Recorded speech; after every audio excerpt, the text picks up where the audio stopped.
తరచుగా చక్కెర లేదా తేనె వంటి రుచులతో ముడిపడి ఉంటుంది. ఇది కేకులు, డిజర్ట్లు, క్యారెట్లు వంటి కొన్ని కూరగాయలతో చూడవచ్చు.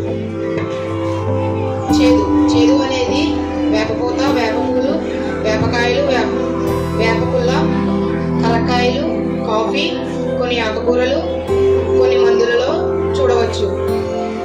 తరచుగా విషపూరిత పదార్థాలలో కలిగి ఉంటుంది. పులుపు మొదలగు